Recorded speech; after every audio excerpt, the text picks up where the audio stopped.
l'esprit de Dagaz, retrouve tes racines. Les pensées sont libres, sans ton âme qui vibre.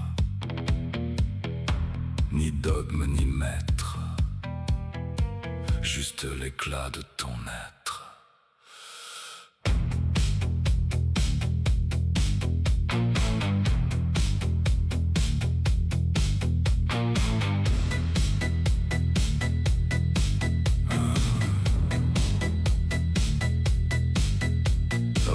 Des chevaliers, le passé bat le pavé. Sous les reflets d'Irlande, le décor est trouvé. Ludo nous ouvre les portes de son nouveau portail, entre mondes visibles et secrets de son travail. On y croise des vélos et des façades en fleurs. C'est parfois le bazar, mais ça vient du fond du cœur. Si vous cherchez le luxe, passez votre chemin. Ici on forge l'âme, un tambour à la main. Dans le partage d'âme, chacun forge sa flamme. L'esprit de Dagaz, le podcast. Bonsoir chers auditeurs, j'espère que Ludovic pourra se calmer parce qu'il est en train de flinguer mon introduction. Mais bon, on n'est plus à ça de près. Je dis bonsoir chers auditeurs parce que nous sommes... nous sommes un vendredi, il est 9h. On commence déjà tard. Hein. On commence déjà tard et je me demande ce que ça va être. Mais c'est pas grave. Donc, bien le bonsoir chers auditeurs. Je me retrouve dans un lieu qui n'est pas Romain Motier. Je suis chez Ludo. Et je suis méga surpris d'être à Orbe. Orbe. Mais c'est où Orbe? Orbe, à mi-chemin entre Lausanne et Yverdon, à côté de la Sarraz. Pas très loin de Romain Motier. Pas très loin. Voilà. Bonsoir à tous, auditrices, auditeurs qui nous écoutent. Je vous salue depuis mon nouveau local à Orbe. Voilà, maintenant vous aurez compris qu'on a fait un saut dans le temps, mais il n'est pas si grand que ça parce que nous, on est dans le temps. Mais par contre, l'épisode de la semaine passée date de l'année passée. Bon, on a eu le temps d'intégrer, donc 2025, quand on a enregistré le Arthur Finlay. Je crois que c'est la pire intro que tu as fait jusque-là. C'est la pire intro. Non, mais tu n'as pas encore entendu celle avec Amandine qui va sortir plus tard. J'étais assis, c'était dantesque. Et bref. Salut Rainy. Bonjour Salut. Rainy. Ouais, ça fait un moment qu'on se voit, mais on ne s'est pas encore dit bonjour. Non, ça fait un moment qu'on se voit puis qu'on rigole. Et puis, Ludo, explique-moi comment ça se fait que tu as atterri à Orbe. Orbe. Parce que j'aime bien le nom, tu sais, les orbes. Je trouvais que c'était assez beau, c'était très spirituel. Donc je me suis dit, je vais déménager à Orbe parce que Romain Motier n'était pas assez spirituel. Non, c'est une blague. Voilà, au mois d'octobre, vous avez certainement suivi mes petites péripéties avec des problématiques, avec des infiltrations d'eau à mon local. Et puis, de là, ça c'est peut-être pas vu sur les réseaux sociaux, mais j'ai pratiquement mis à l'arrêt mon entreprise pendant 3 mois. Donc octobre, novembre, décembre, avec pas mal de difficultés et tout ça. Et puis, une chose en amenant une autre, j'étais amené à devoir déménager. Et puis, j'ai regardé un peu les locaux qui pourraient correspondre à mes besoins, qui sont assez spécifiques malgré tout. Et puis, ce local où j'ai la joie d'être à présent à Orbe, je l'avais déjà visité l'année passée. Ah. Et j'avais hésité entre ce local-là et puis le local de Romain Motier. Mon choix s'était porté sur celui de Romain Motier. Et du coup, maintenant, je me retrouve dans mon deuxième choix, qui est un choix de la raison, je crois. Voilà. Ouais, pas plaisir comme ça. Mais le choix de la raison, en fait, qui me convient bien. Ouais, c'est assez bas parce que moi, j'ai eu 2 effets. J'ai eu l'effet quand je suis arrivé à Montmotier parce que voilà, il y avait parquet et tout. C'était comme un showroom ou bien une galerie d'art en quelque sorte. Ouais, c'était un showroom et une galerie d'art avec ses colonnes en granit, 6 colonnes en granit au milieu de la salle. C'était vraiment quelque chose qui était un peu tape à l'œil, inhabituel. Ça claquait. C'est clair. Puis après, j'ai eu la phase du oh, parce que j'ai vu le parquet, mais qui flottait un peu par-dessus le sol. Donc voilà, infiltration d'eau.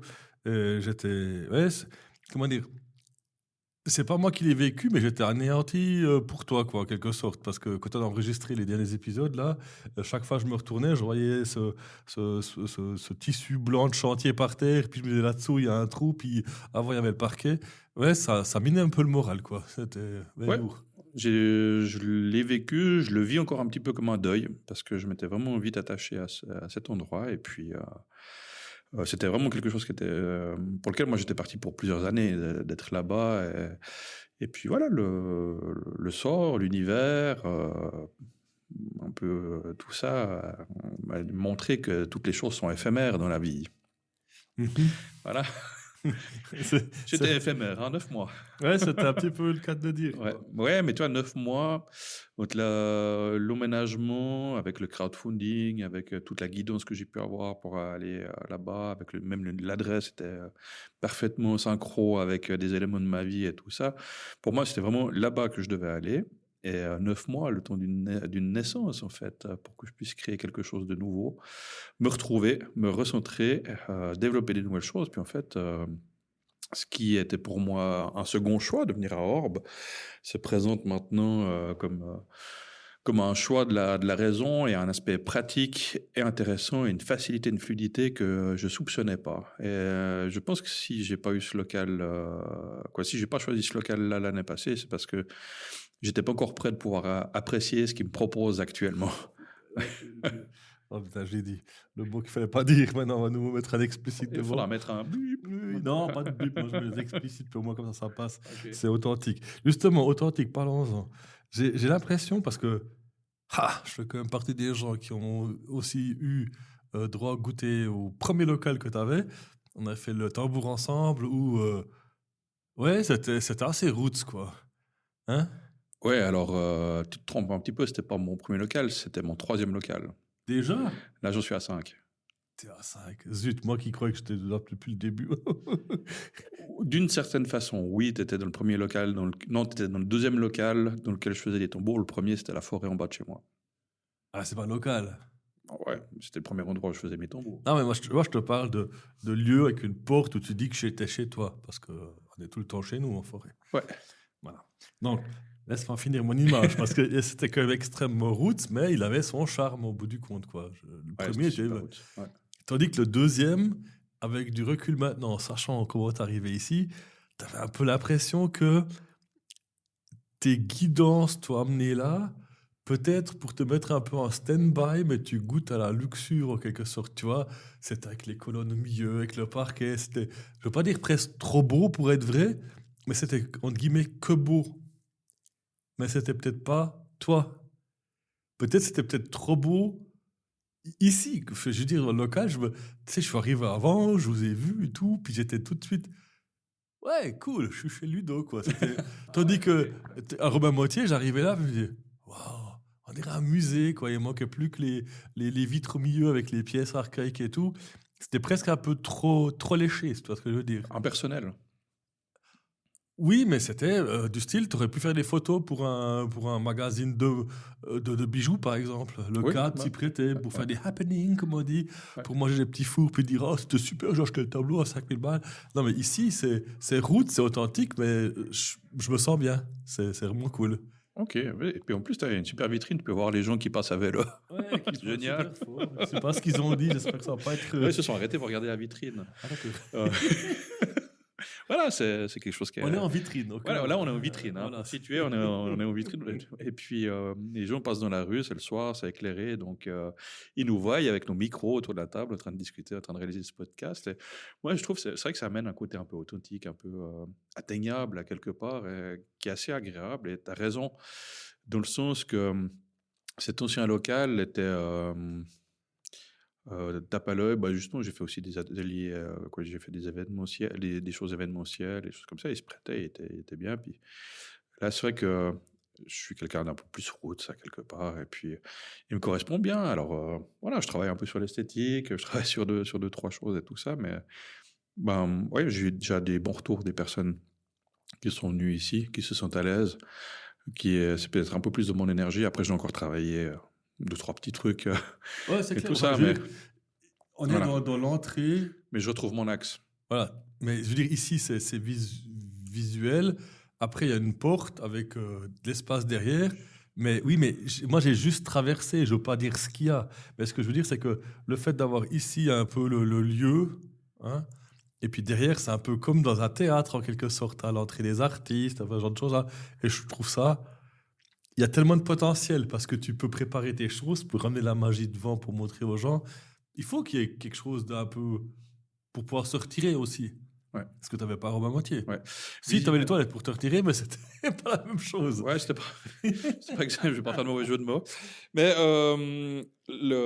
tu sais, ma thématique de travail, c'est toujours le visible et l'invisible, quoi. C'est un peu ma guidance dans ce milieu-là, visible et invisible. Et du coup, dans ce local à présent, il y a vraiment quelque chose de visible et autre chose d'invisible.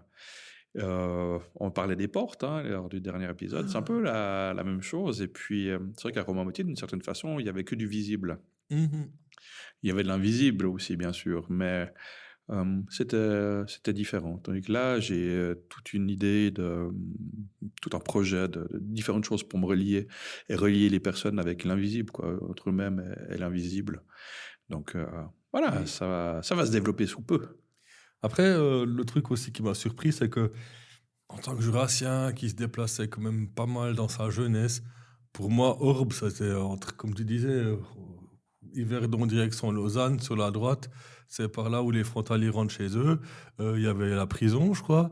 Dans ma tête, ouais, c'était un peu ces repères-là que j'avais, mais j'ai jamais mis les pieds à Orbe, quoi. La plaine de l'Orbe, voilà. Connue pour son brouillard, entre autres. Bon, dans le Jura, il y en a aussi. Ouais.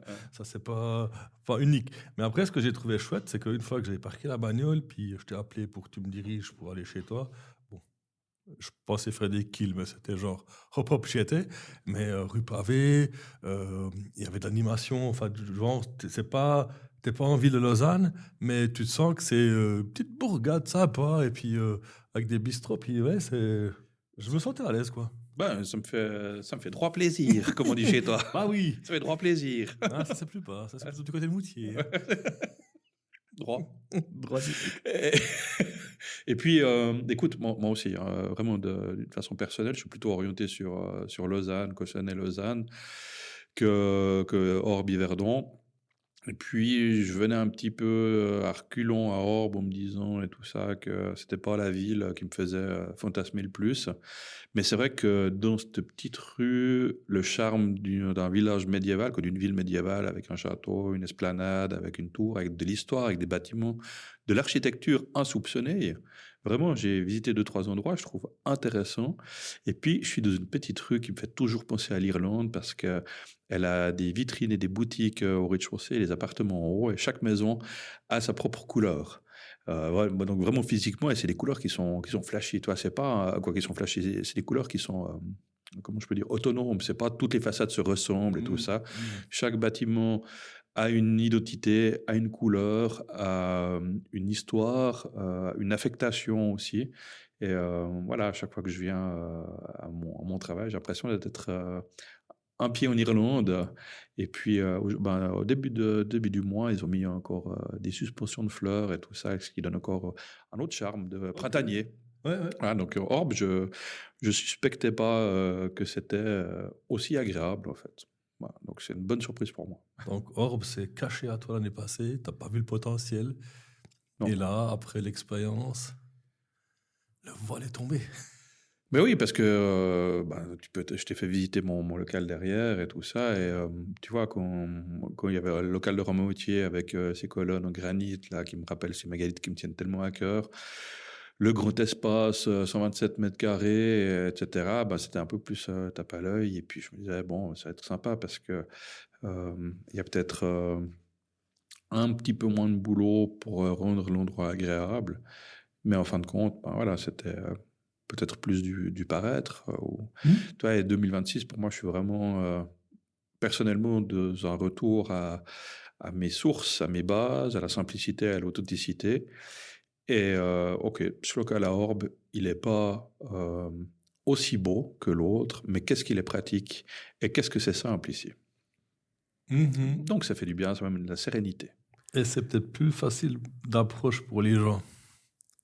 Tu sais, quand tu es dans un lieu où tu as l'impression d'être dans un hall d'entrée d'un hôtel, par exemple. Mhm. Tu n'as peut-être pas envie de poser de questions ni de toucher parce que tu as peur de déranger. Ah ouais. Tandis que, je te parle de Je t'en mon ressens. ressenti. Mais ici, c'était chaleureux. Pourtant, je retrouve la décoration qu'il y avait là-bas. Je vois quelques pièces qui me sont familières. Et puis, ouais. Il y a à peu près tout qui doit être familier à part le plancher. Ouais, le plancher, j'ai vu en photo quand Ouais. il a été posé. Ouais. Alors, dans l'histoire, c'est que ce que je trouve assez incroyable, c'est. Toi, j'ai aussi toute une symbolique, toute une vision symbolique de mon passage à Rome-à-Moitié, du crowdfunding et tout ça. C'est que j'ai pu prendre tous les éléments que j'avais à Rome-à-Moitié, les ramener ici, ils s'intègrent parfaitement à la déco. J'avais tout ce qui était nécessaire. Donc, toi, Rome-à-Moitié m'a amené une sorte d'upgrade au niveau matériel, de me faire connaître un petit peu plus, à quelque part de changer un petit peu de clientèle aussi. J'ai vu que ça m'avait amené un peu plus d'envergure. Ok.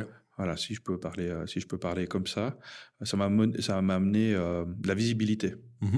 Et puis, en fait, quand je suis arrivé au début du mois passé ici, je me suis rendu compte que tous les éléments issus du crowdfunding, ce que j'avais acheté, fabriqué, préparé, récolté, etc., s'intègrent parfaitement ici. J'ai juste eu à poser un sol à l'entrée pour neutraliser un petit peu l'effet mosaïque qu'il y avait de l'ancien parquet, de l'ancien sol.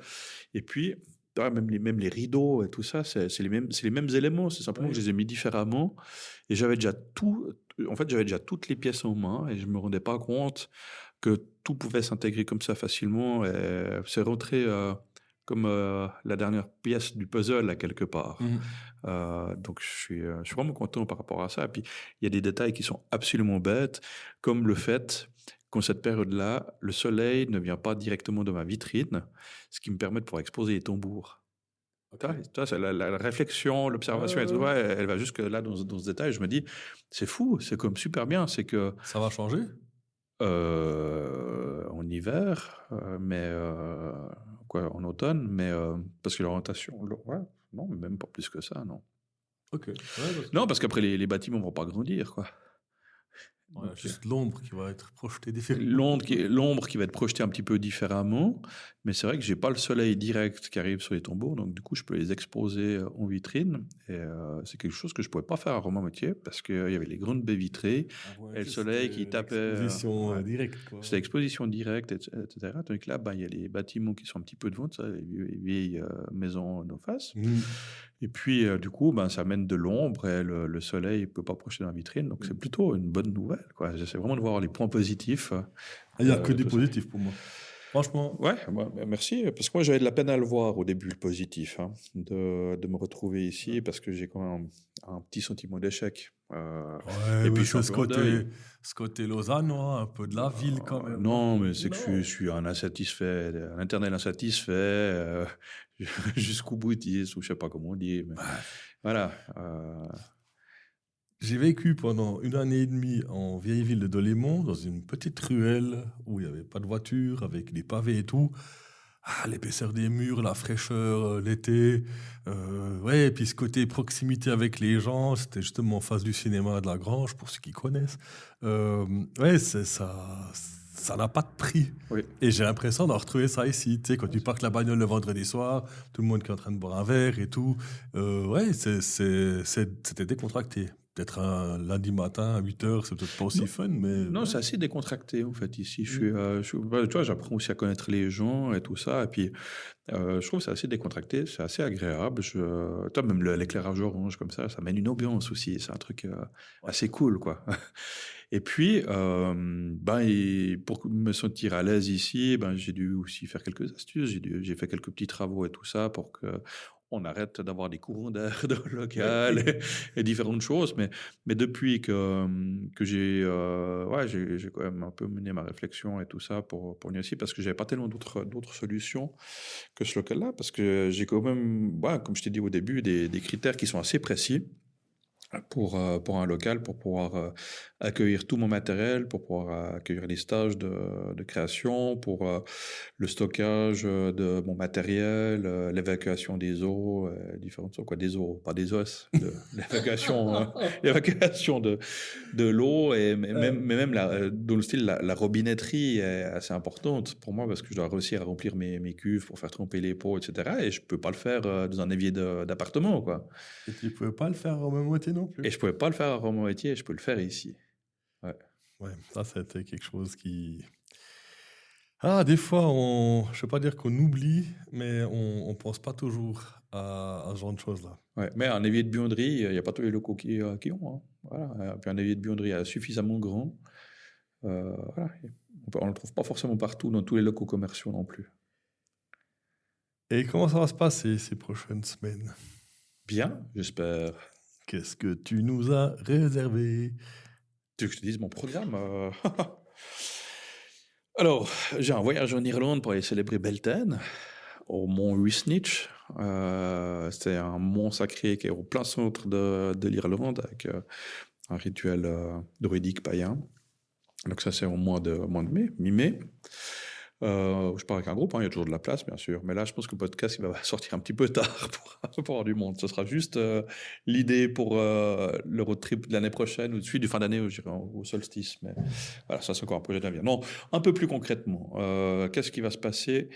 Je vais recommencer à développer les projets que j'avais mis en place l'année passée, mais que j'ai dû avorter.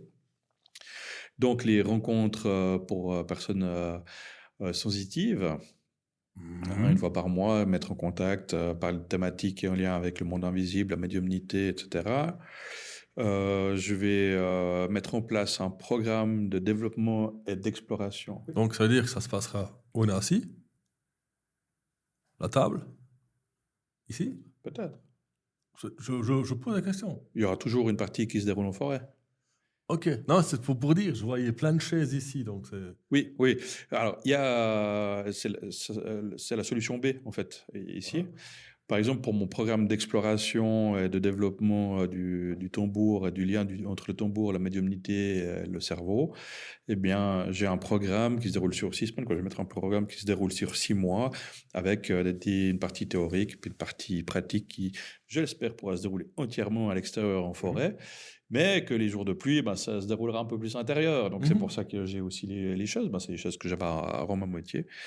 Donc, voilà. Du coup, il y a ça qui se prépare. Ça sera ouvert à des groupes de combien de personnes? J'ai pas encore... ça sera limité parce que je souhaite faire de la qualité. Après, il reste à savoir combien de personnes je peux accueillir dans mon local une fois que j'aurai fini transformation. Ouais. Non, voilà. En gros, c'est 20 max, quoi.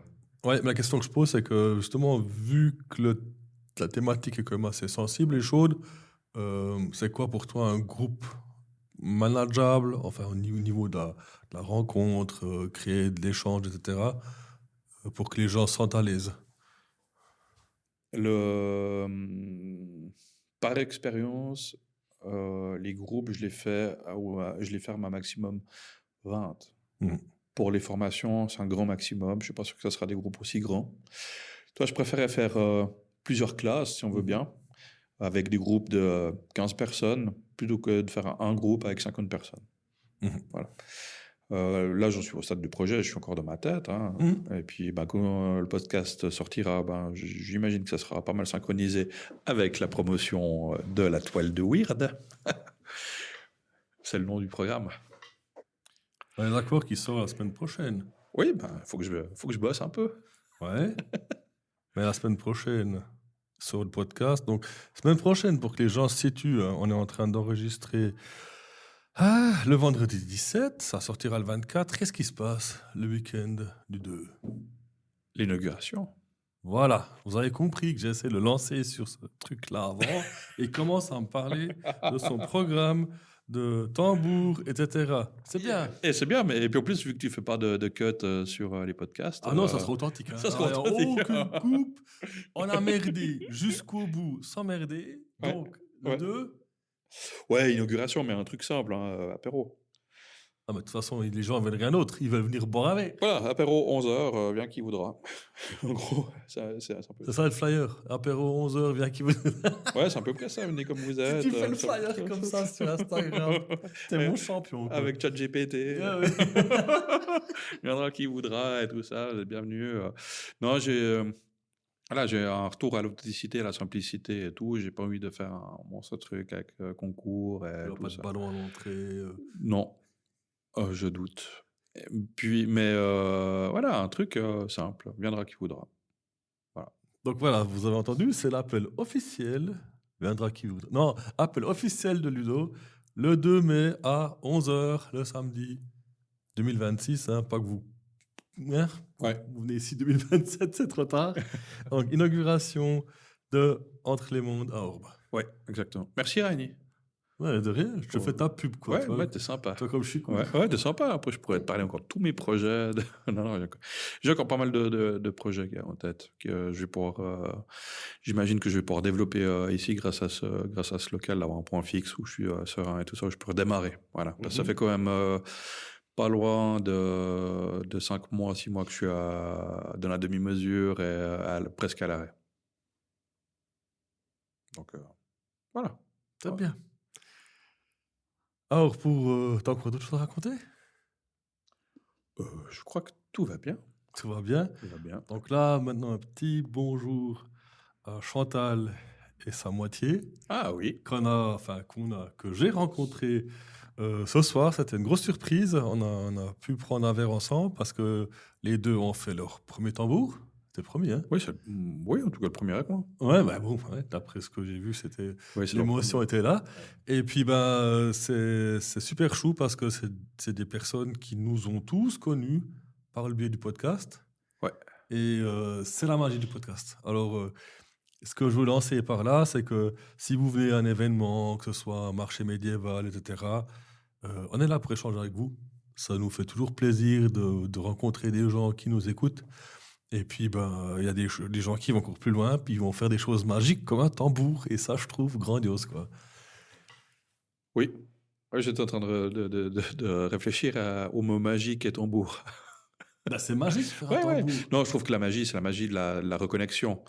La magie que des personnes au travers du podcast sont concernées par nous, ce qu'on raconte comme ça autour de la table. Pas tête reposée, non? À bâton rompu, comme ça, et puis que ça parle à certaines personnes, et puis que ça les touche, et puis qu'ils décident à un moment donné de se déplacer, de venir à notre rencontre et tout ça. Et ça m'émue beaucoup, et je trouve que ça, c'est magique. D'avoir cette émotion qui vient et qui viennent nous dire ben écoute, ça m'a parlé ce que tu as raconté. Ils posent des questions aussi sur voilà, dans le podcast tel et tel. En plus, c'est vraiment ce qu'elle a fait, Chantal. Elle me dit dans le podcast tel et tel, t'as dit ci, t'as dit ça, comme ça, machin. Je voulais savoir un peu. D'accord. Ouais, parce que alors, ce qu'il faut savoir, c'est que je me réécoute rarement les podcasts. C'est que j'aime pas m'écouter, donc du coup, je réécoute pas mes podcasts. Et puis, alors je sais quand même plus ou moins ce que j'ai dit, mais c'est vrai que c'est rigolo quand d'entendre ce que j'ai dit sortir de la bouche de quelqu'un d'autre qui me dit « Ouais, mais t'as dit ça et tout ça. » Je fais « Ouais, ok, je l'ai dit. » Et puis, toi, de réexprimer et tout, je trouve ça assez cool, assez magique. Je trouve que la magie, elle est là. La magie, elle est dans le contact, elle est dans la connexion, dans la reconnexion, dans la compréhension. Je trouve que ça, c'est de la magie. Le tambour... toi, je dis, dans une des formations que je fais du tambour, je dis qu'on crée le sacré. L'humain crée le sacré. L'humain crée la magie. Les objets ne s'auto-sacralisent pas. Et la magie, elle est utilisée pour expliquer des choses que la science ne peut pas expliquer. Le tambour, je peux expliquer. Mais pourquoi est-ce que certains mots touchent certaines personnes qui vont décider que plutôt d'aller à Fribourg, ils vont aller à Neuchâtel pour venir me serrer la main et me dire « Hey, c'est cool ton podcast ». Ça, c'est la magie, parce que j'arrive pas à le comprendre. Je pense pas que la science, elle arrive à le définir. Et c'est ça, le côté magique, comme tu dis. Ouais. Et puis, ouais, le côté magique que je trouvais au tambour, c'est que tu m'aurais dit, enfin, je le répète tout le temps, il y a 5-6 ans que j'allais faire un tambour. J'ai dit, mais... Et puis finalement, quand tout à coup, moi, je suis un grand fan au niveau de la musique, de la basse, ou bien, par exemple, l'instrument, le cello, c'est des instruments qui sont très... Et puis, c'est par là que je sens les vibrations, tu vois. Et ben tout à coup, c'était une évidence pour moi de faire un tambour. Puis de fil en aiguille par Joël Chotens, hop, Instagram, je t'ai vu, contacté. Et puis quelques mois plus tard, pour l'anniversaire, je m'offre un tambour, quoi. Mais c'est pas j'achète un tambour, c'est qu'on l'a fait ensemble. C'était les premières fois où on tapait la causette, puis on se dit ah tiens, il est 3 heures, faut qu'on fasse tambour. C'est vrai que là, j'ai accompagné plusieurs centaines de personnes dans la création de leur tambour en individuel, et chaque création est différente. Vraiment. C'est bon. Et je me souviens bien, parce que on pouvait pas s'arrêter de discuter les deux. C'était vraiment... C'était magnifique quand j'ai reçu le message, mon épouse, tu rentres quand? Écoute, on est en train de faire le lassage. Il était, je pense, 6h30. Puis j'ai débarqué, c'était 10h et quelques. Puis j'étais parti le matin à 8h. C'était une journée spéciale. C'était à l'époque où je commençais encore les ateliers à 9h le matin au lieu de 10h. Et puis, heureusement, parce qu'on aurait fini à minuit. Bon, je crois pas qu'on va finir plus tôt, ça. Non. Bon, alors ceci dit, petit rappel, Ludo n'est plus à même moitié, donc n'allez pas prendre le carte postale pour monter là-haut. Il faut venir à Orbe. Et puis, oui, il faut quand même prendre le carte postale parce que la ligne de train, elle est aux travaux.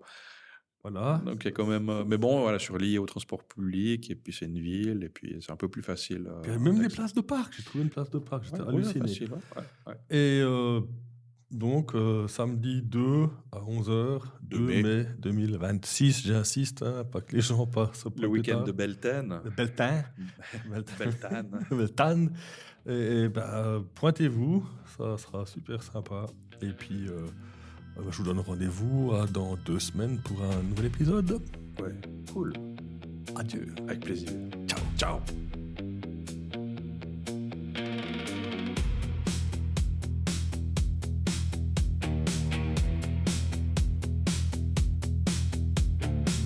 L'aube se lève sur l'ombre qui s'efface.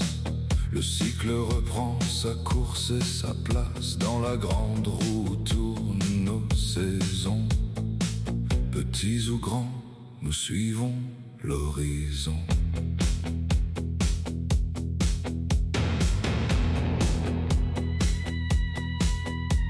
L'épreuve est un chemin qu'il faut marcher entier, sans chercher la fuite, sans jamais dévier.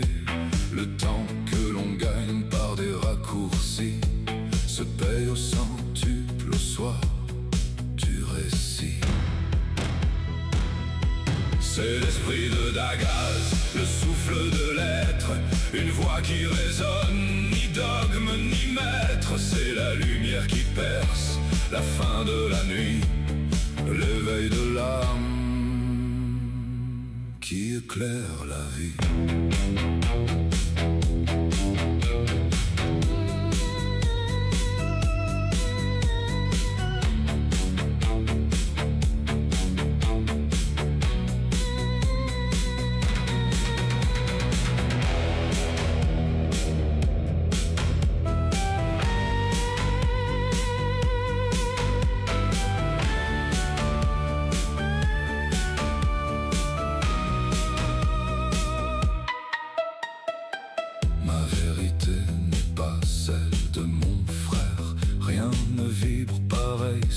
Cette vieille terre, cette différence est notre or, notre chance, qu'on partage au sien, comme une belle alliance.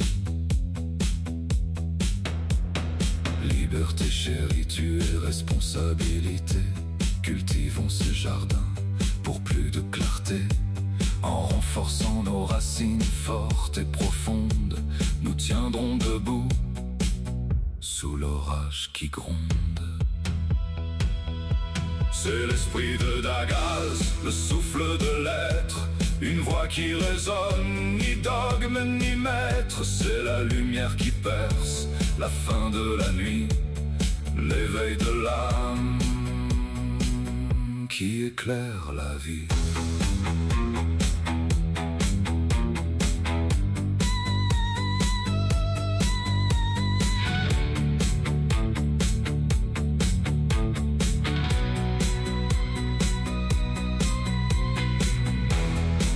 Je suis libre dans ma tête.